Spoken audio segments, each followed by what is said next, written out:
not all of us can get started in business or life with a small loan of $1 million from our fathers. But we can all agree that getting Skrilla into your life is more beautiful than even your own daughter, who you may or may not want to have relations with, depending on how beautiful she is. There's also, if we're being honest, a certain beauty to me telling you to play Alpha Draft because I'm very rich. And if you play Alpha Draft with me, Americans I'm talking to obviously, because I'm trying to make America great through Alpha Draft, then I promise you guys we'll build a wall of Skrilla that will keep out those unwashed Europeans and other sorts that don't come from America, United States of America, who can't access the site to play Alpha Draft, since there's definitely no way they could play if they don't definitely live inside the USA in the right states. Even people who don't live in the right states definitely can't play. I mean, all I'm going to say is very pretty noodles. Villainous primordial nomads. Violent pulsating neonomicon. Think about it. So Shaquille O'Neal, Shaq, has invested into NRG. Now, in case you don't know who Shaq is, he's one of the greatest players of all time in the NBA, in professional basketball, a top 10 player of all time in most people's lists. I'll probably do a video outlining who he is in terms of his career more so, but this video is going to be about the implications of him having ownership within this team and what that means. So NRG is a North American League of Legends organization, which was already part owned by some of the people who were involved with ownership of the Sacramento Kings NBA franchise. And they have both League of Legends and CSGO divisions. And in this video, I will address the implications of Shaq joining on both the League of Legends and CSGO divisions, but I'll start with the League of Legends one.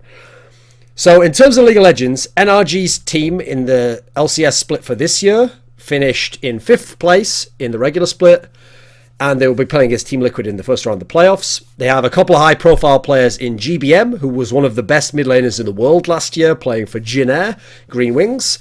And they have Impact, who is a world champion from 2013 in Season 3 with SK Telecom, and won OGN champions twice with the same team, including the undefeated season of Winter 2013-2014.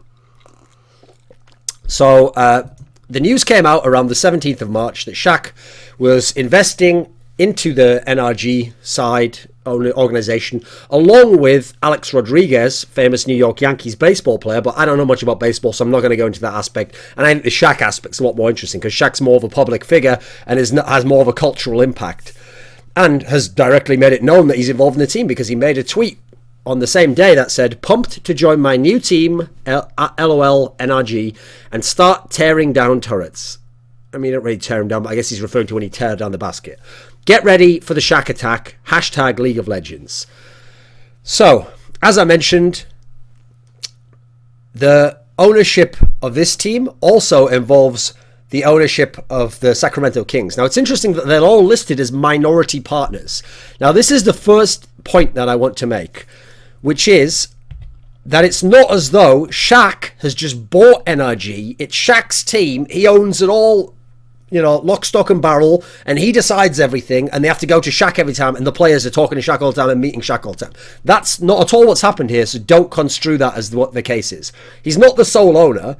He's not the majority owner. He doesn't control everything within the team because he's not majority owner and doesn't have the majority shares and controlling shares in that sense. And he probably doesn't decide anything. Now, the reason why I make that point is because Rick Fox, as far as I know, and Echo Fox does have all these decisions, can make all these things. So it's actually quite a different ownership situation. So it's actually not as cool in some senses as Rick Fox's ownership. If anything, the Shaquille O'Neal investment is more like he thinks this is a good investment and he thinks this is something that can go somewhere. There's like the seal of approval almost, whereas Rick Fox is actually actively trying to get involved and be behind the scenes making things happen. Now, Shaq does have a history as a gamer. He's always played console video games. I mean, famously, he had his own console video game, Shaq Fu, which was like a fairly bad fighting game in the 90s.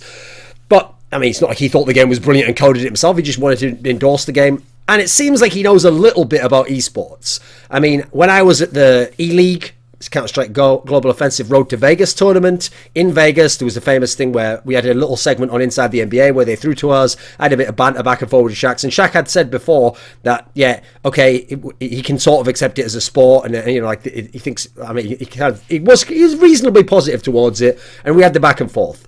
But as far as I know, he doesn't know much about esports, though. I haven't seen anything to suggest that he did. It didn't seem there like he knew much about CSGO or esports in general. He just knew about gaming and that there's a competitive side to it, and that's about as much as we know at the moment.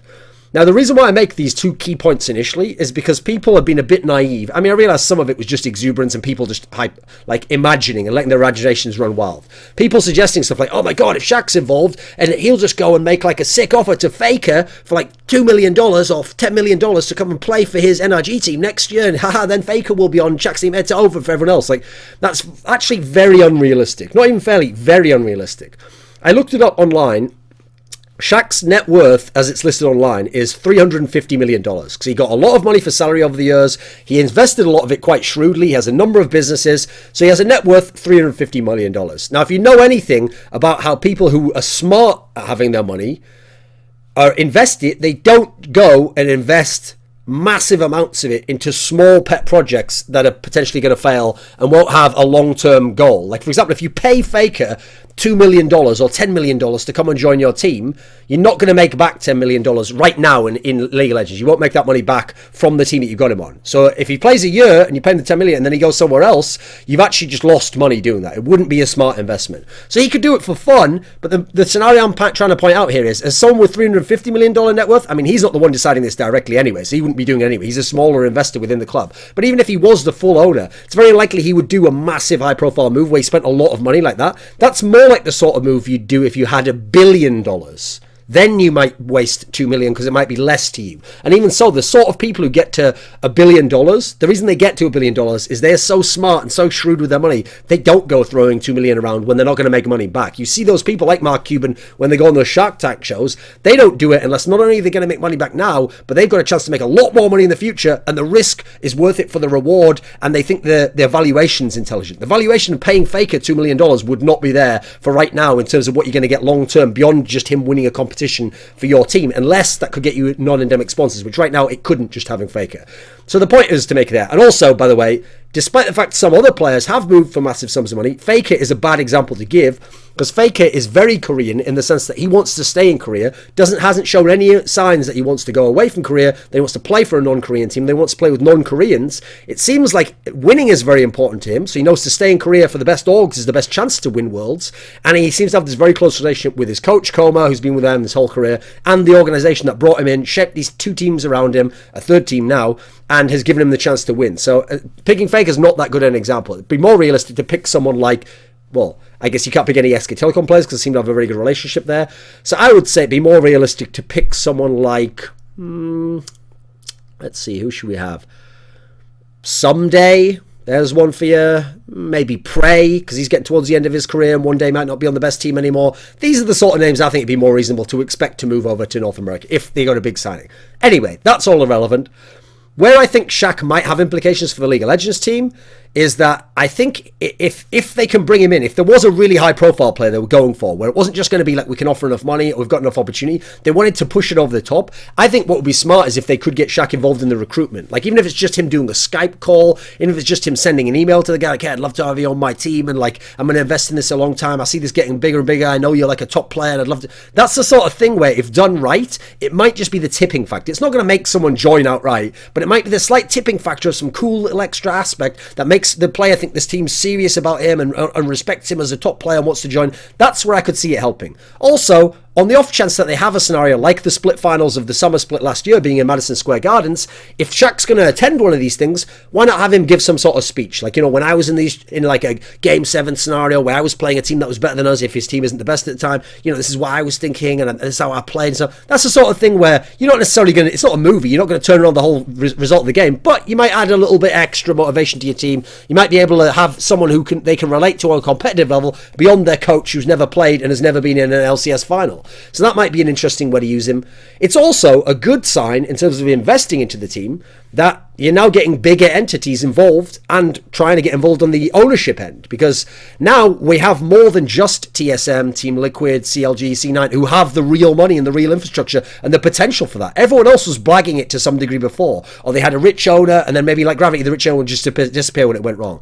That's when it wasn't an ideal scenario, and when people were trying to just just flip their org for a lot of money. We want people who are long-term owners and who are putting in proper money. And if they're coming from outside, then we're going to get more money in the scene. And now we're not in the scenario that LCS was at the beginning, where there was those 4 big teams and the 4 lesser teams, and some of the 4 lesser teams had a joke in terms of their sponsorship, their houses, their salary, compared to the 4 bigger teams. Now we're getting to the point where everyone's going to have good salaries. Everyone's going to have the basics that you need to compete, and then everything beyond that is the little 1 to 2% that lets you be excellent if you get the right coach and the right infrastructure, you bring in the right Korean or the right foreigner or whatever it is, or you develop the right system through a Team Liquid style academy system. Whatever it is extra you do, at least the basics are going to be covered for everyone. So that's what all more money coming into the scene does, and that's what Shaq represents to me. It also shows me that people are serious about this being the next big ground in which people can invest, and it's going to pay off one day. Because as a result, if more people invest in this way and the scene does get bigger and eventually it does crack some sort of mainstream appeal, it doesn't have to be television in the case of League of Legends, it's getting big enough as it is online.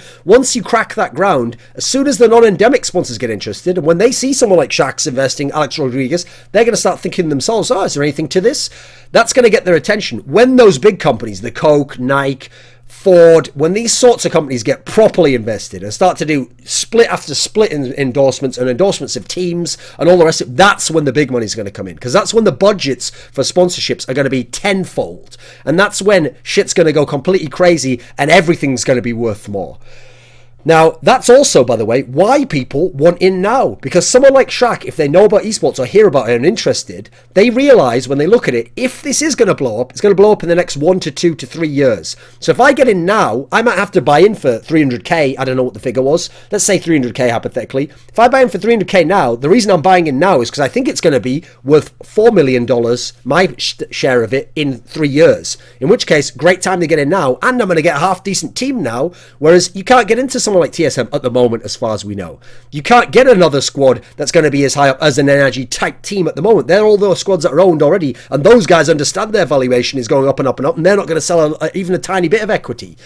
So there's also the fact that, as an aside, when it comes to applying for visas, nowadays teams have got pretty good at it. They don't tend to get declined, but if you do, one of the ways you can make it more established that you are getting this person because they have an extraordinary talent that's needed in the USA for a job is you need to have these peer letters written to show that they are. Well, if one of them's from Shaq, then I get the feeling that's going to help a lot in terms of people are going to know who the fuck this is, and that's not some joke scenario, it's just trying to help someone get in the country. Also, in terms of League of Legends, if Shaq likes banter, if Shaq gets really into it, Shaq gets really interested in the scene, he could come on Summoning Insight, get his body slapped for a second time, for 2 hours this time. That would be fun, right? So, the CSGO scenario. In CSGO, it's interesting, okay? I don't know if Shaq knows CSGO exists, aside from the Road to Vegas thing where I got to banter with him a little bit on air. Because in terms of what he's done so far, all we've seen in terms of esports is him reference League of Legends. He actually, so far on his Twitter, has not referenced CSGO. So we actually don't know if he knows CSGO exists.